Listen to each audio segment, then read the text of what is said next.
Aí dá tempo não, fica assim.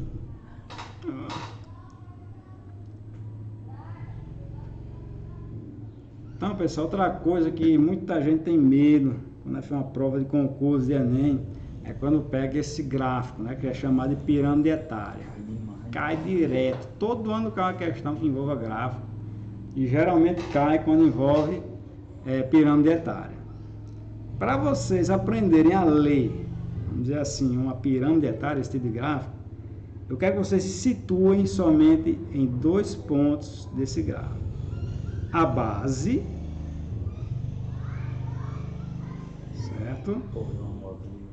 E o topo dessa pirâmide, desse gráfico. Então esse gráfico é chamado justamente de pirâmide etária porque, como vocês estão vendo, né, lembra a figura pirâmide, né, a figura geométrica pirâmide. Muito bem, pessoal. Pegando a pirâmide etária, seja em qualquer país do mundo, vocês vão se atentar primeiramente a olhar a base e depois olhar o topo da pirâmide. Quem é que está na base da pirâmide? Geralmente de um lado fica a população masculina, do outro a população feminina, certo? Então na base da pirâmide, essa parte em vermelho está contida a população jovem de um país, que vai de 0 até mais ou menos 19 anos, segundo a ONU, expectativa, certo? Então vai de 0 a 19 anos a população jovem do país. Na parte central da pirâmide, essa toda de azul, geralmente de um lado ficam os homens, do outro lado ficam as mulheres, população que vai de 20 até 59 anos de idade, é a população adulta. A gente vai falar também que é a população que vai fazer parte da PEA, população economicamente ativa, que a gente vai comentar mais lá na frente, beleza? E no topo da pirâmide, em amarelo, temos aqui a população que vai de 60 até o infinito, até 900 anos, certo? Então, enquanto viver a população de 60 anos acima, está fazendo parte do topo da pirâmide etária. Muito bem. Deixa eu passar aqui para mostrar para vocês o seguinte, beleza, pronto, está aqui. Observe, 2 gráficos de 2 supostos países. Se não é nem cair esses 2 gráficos, para vocês saberem dizer se esse gráfico pertence a um país desenvolvido e se esse outro é um país subdesenvolvido, só olhando para eles, aí vocês não iam ter bronca, não ia dar confusão. Por quê, pessoal? Não esqueça. Quanto maior, quanto mais largo for a base da pirâmide, quer dizer que está nascendo muita gente nesse país. Ou seja, as taxas de natalidade são bastante grandes. Consequentemente, taxas de mortalidade também serão grandes.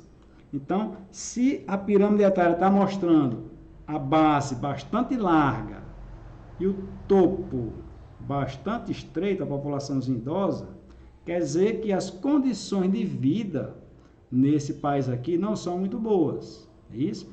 Tem muitos jovens, tem poucos idosos. A população idosa, vocês estão observando que vai se afunilando. Quer dizer que esse país, a pirâmide etária desse país aqui em questão, poderia muito bem se enquadrar numa pirâmide de país subdesenvolvido.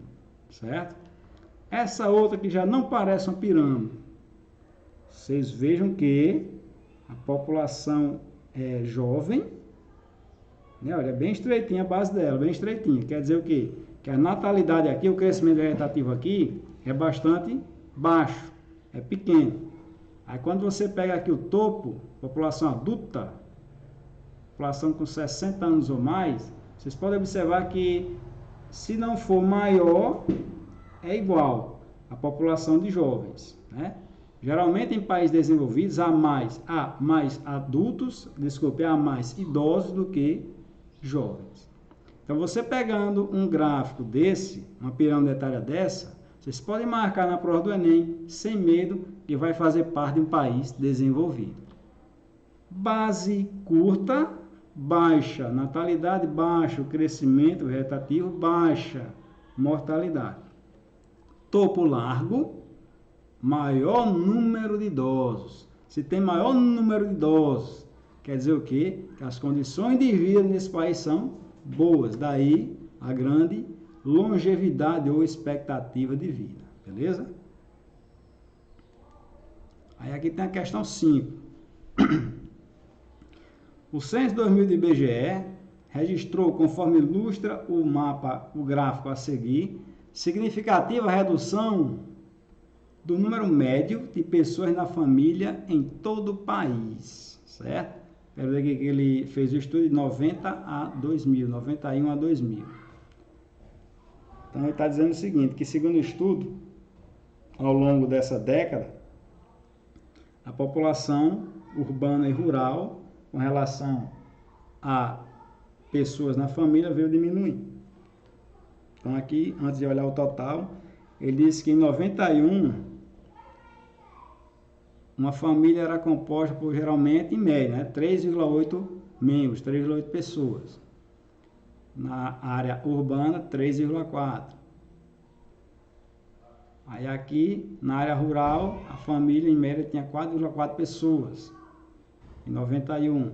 Em 2000, era 4. Enfim, no total, em 91, era 3,9% urbana e 3,5% na área rural, tá certo? Aí aqui ele vai nos dizer o seguinte, assinale a alternativa que apresenta considerações adequadas acerca dessa redução quantitativa de componentes da família brasileira, ou seja, o que foi que aconteceu nesse período até hoje, né, de 91, na década de 90 para 2000, agora para 2010, 2020, para fazer com que as famílias brasileiras ficassem cada vez menos, com menor número de membros. Então, a assertiva A está dizendo que essa redução do número médio de membros das famílias no país está associada, sobretudo às áreas de fronteiras agrícolas, ou seja, aquelas áreas que estão sendo descobertas para o plantio, principalmente de gêneros agrícolas transgênicos. A gente vai falando isso aqui também quando estiver tratando de agricultura, né? O Centro-Oeste, região Sul, Paraná, Matopiba, Matitoba, a gente viu também, certo? As péssimas condições sanitárias e a concentração de terras que impedem o pleno desenvolvimento de famílias, das famílias. Péssimas condições sanitárias, ou seja, o tempo foi passando e cada vez mais foi ficando pior as condições de higienização, de saneamento básico no Brasil. Será que isso aconteceu? B. Isso está acontecendo devido às políticas demográficas natalistas nas últimas décadas do século XX, implementadas pelo governo federal, que foram mal sucedidas, uma vez que o Brasil apresenta queda no número médio de pessoas nas famílias em todo o país. A gente falou na aula passada, pessoal, que diferentemente da Índia, do México, da China, da Colômbia, que os governos, né, federais, os governos do estado lá, nesse país, tiveram políticas mesmo para diminuir a natalidade do país, né? A política do filho único, né? Como teve na China, na Índia e na Colômbia, que a gente falou que desumanamente eles aplicavam injeção, pegavam a mulherada da força, tacavam injeção para deixar estéril mesmo. Já tem filho já, então toma injeção, o governo fazia assim. No Brasil não teve esse tipo de política, como a gente falou, teve campanhas de orientação, né? Campanha de orientação. O governo queria que a população diminuísse, porém não obrigou, de certa forma, a essa questão de política natalista de forma legal, de forma oficial. A C. A grande migração da população do campo para as cidades, ou seja, que fez com que diminuísse o número médio de membros nas famílias brasileiras, foi justamente devido ao êxodo rural. A população saía do campo, ia para a cidade, chegando lá, via que as condições eram mais severas economicamente, tinha que trabalhar mais, a mulher tinha que entrar no mercado de trabalho e, consequentemente, tinha menos condições de cuidar dos seus filhos. Fenômeno característico da segunda metade do século passado. É a principal responsável pela redução das famílias em grande parte de todo o país, sobretudo nas periferias e nas favelas das grandes metrópoles. Eita, esse finalzinho aqui é o que está pegando. A questão é bem bonitinha para gente marcar. Vamos esperar mais aqui. D. A grande diferença do número médio de membros das famílias rurais e urbanas resultou do baixo nível cultural da população camponesa, incapaz, palavra forte, incapaz, de adotar um planejamento familiar mais eficaz. Será que foi isso? Foi devido à adoção do modo de vida urbano pelo campo, implicando estímulo ao consumo de bens, a utilização de serviços e as práticas de lazer, bem como as mudanças culturais nos relacionamentos interpessoais, contribuíram para a redução do número médio de pessoas nas famílias de todo o país. Ou seja, o campo, hoje, logicamente, ele não é independente da cidade, nem a cidade é do campo, mas, porém, o campo ele está assumindo, está absorvendo cada vez mais o modo de vida do cidadão que mora na área urbana, está adquirindo a cultura de interrelacionamento, de socializar com relação ao homem que vive no campo, ao homem que vive na cidade, certo? Será que isso contribuiu, essa aproximação do pessoal do campo às pessoas da cidade, a cidade em si, a diminuir essa questão do número médio de filhos ou de pessoas na família? O que é que vocês acham? Logicamente é essa, né? Então, pessoal, aqui, olha, sei que a gente teria ficado na dúvida, é o seguinte: nas periferias das favelas, das grandes metrópoles, infelizmente, mas não generalizando essa questão de periferia, mas a população mais pobre, mais assim, ignorante, mais sem acesso à informação, ainda continuam desordenadamente colocando gente no mundo sem ter condições de pagar, ou sem ter condições de sustentar, né? Infelizmente isso acontece. E infelizmente quando o cidadão migra da área rural para a área urbana, ele logicamente não vai morar num condomínio de luxo, numa cidade, no centro da cidade, né? Ele vai sendo expulsado cada vez mais para longe desse centro, chamado periferia, ou subúrbio, né? Área suburbana. E é lá que ele quer às vezes até voltar para o seu rincão, para a sua terra que ele abandonou, mas não tem condições financeiras de voltar. Então ele fica por lá e começa a construir com suas próprias mãos suas submoradias, formando assim as favelas, né? Casa de papelão, de madeira, palafita, de zinco, etc. e tal. Então essa população menos informada, vamos dizer assim, que ainda continua a ter mais filhos do que era para se ter, né? De certa forma, irresponsável. Questão 6, outra questão aqui enganchada. Então, considerando que a taxa de dependência total refere-se à razão entre o segmento etário da população definido como economicamente dependente, ou seja, população dependente, os menores de 15 anos, ou seja, crianças, né, que não podem trabalhar, e os maiores de 60, os idosos, geralmente os que já estão aposentados. População dependente, caiu na prova do Enem, quem realmente depende do adulto para sobreviver. E o segmento etário potencialmente produtivo, entre 15 e 59 anos de idade, população economicamente ativa, na população residente em determinado país, em um dado período, observe o gráfico. Então, aqui nós temos aqui baixas taxas, aliás, de dependência total no período de 1950 a 2050, a população jovem e a população idosa, certo? Então, nessa partezinha roxa, nós temos aqui a dependência dos idosos. Em 1950 não chegava nem a 10%, vamos botar aqui 5%, que está representando mais ou menos a população idosa do nosso país, que com o decorrer do tempo, né, 2020, a população idosa já faz quase 13%, né, da população brasileira, e a expectativa para 2050 é que a população idosa esteja perfazendo quase 30% da nossa população, ou seja, nossa população está envelhecendo. Esse gráficozinho verde, a gente vai ver justamente o contrário. taxa de dependência jovem. Na década de 50, era mais de 70%, vamos botar aqui, 73%, 74%. A população do Brasil era considerada jovem. 3 quartos, quase 3 quartos da população brasileira. No decorrer do tempo, 2020, população jovem no Brasil hoje, abaixo de 40%, mais ou menos 35%. E a previsão de 2050 é que ela se iguale, empate com a população idosa, né? Fica igual, 30% e 30%. Então, nesse gráfico vermelho, nós temos a dependência geral. Nós teremos no Brasil, juntando crianças, jovens e idosos, 60% da população do Brasil que não vai trabalhar, que vai depender, vamos dizer assim, dos impostos, dos trabalhos da população adulta, né? É muita gente para ser sustentada.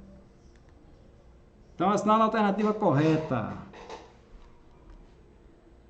Diz o seguinte: a elevação da taxa de dependência a partir de 2000 decorre principalmente do aumento da base da pirâmide etária, que representa a população brasileira. Pessoal, quem é que representa a base da pirâmide etária? A população jovem, não é isso?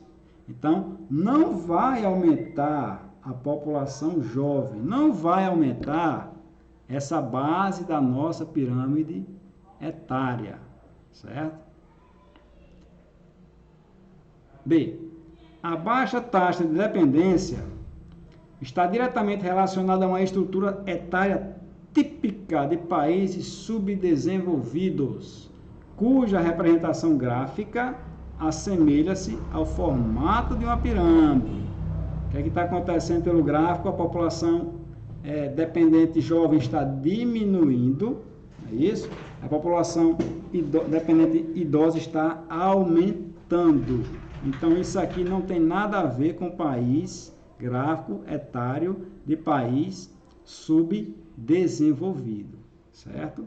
E cada vez mais a gente vai ver daqui para frente que a pirâmide etária brasileira vai ficar parecendo um jarro etário e não a pirâmide etária propriamente dita. A C. A queda da taxa de dependência de jovens está associada à diminuição da taxa de natalidade. Olha, até aqui, né? Pode ser. Que, por sua vez, relaciona-se à reversão do fluxo populacional, agora direcionado principalmente ao campo. Aí, quando foi no final, aí ele melhorou a questão todinha. O fluxo populacional está indo cada vez mais em direção às cidades e não ao campo, como está sugerindo aqui a questão. AD. O gráfico demonstra a situação de transição demográfica, confere, pela qual passa o Brasil a partir da Segunda Guerra Mundial. A partir da Segunda Guerra Mundial, né? 1950, final da Segunda Guerra Mundial. E cuja consequência atual é o bônus demográfico, situação economicamente favorável. Bônus demográfico, ou seja, vamos dizer assim, que a população estaria naquele estágio de estabilização total, certo? Do país. Isso iria gerar uma economia totalmente favorável ao país. Poucos jovens, muitos adultos trabalhando e muitos idosos. O que é que vocês acham? O aumento da participação de idosos na população brasileira expressa uma situação de explosão demográfica. Vixe Maria. Aqui já daria para a gente parar de ler, né? Se quisesse. Explosão demográfica, aumento da população jovem, né? Da base da pirâmide. Quando o topo da pirâmide etária aumenta, engrossa, não há explosão demográfica. Explosão demográfica quer dizer muito menino nascendo, natalidade por cima da cabeça. Característica dos países desenvolvidos, não, negativo, jamais, que acarretará problemas previdenciários futuros. Previdenciários, população idosa, certo? estabilização demográfica. Então, pessoal, já visto tudo isso, resposta correta é a D, né? A D, sem sombra de dúvida.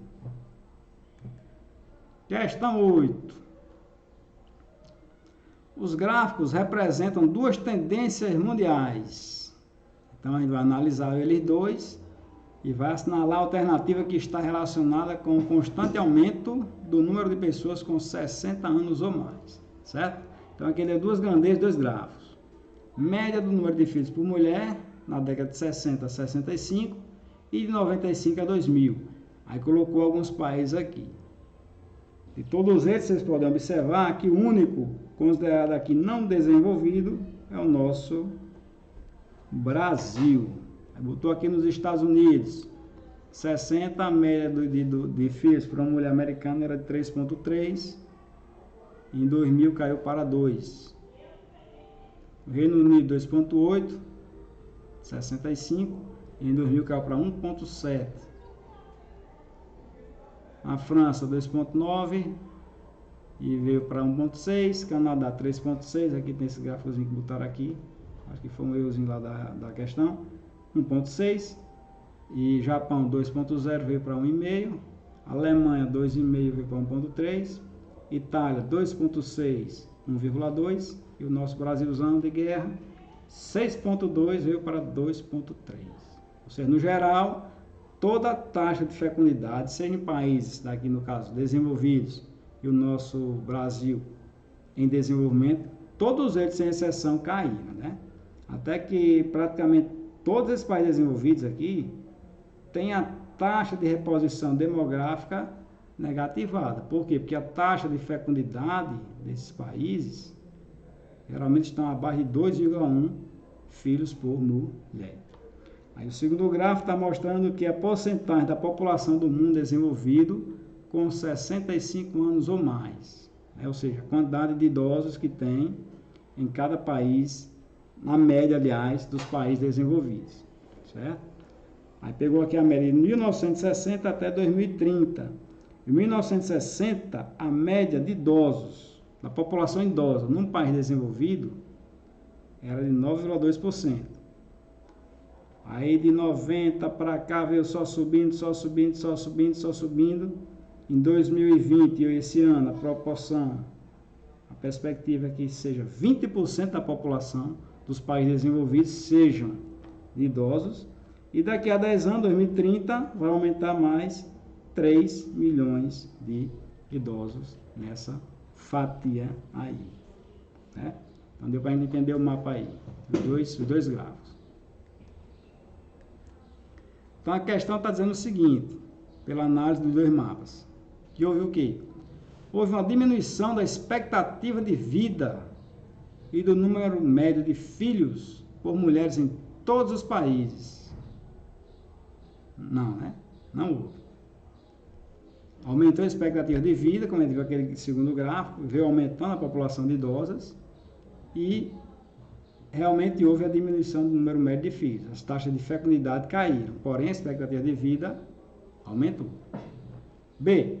O aumento da expectativa de vida e a alta taxa de fertilidade por mulher no período de 95 a 2000, no Japão, na Alemanha e na Itália. Aconteceu isso, será? Aumentou a expectativa de vida nesses países? Com certeza. Aumentou também a fertilidade?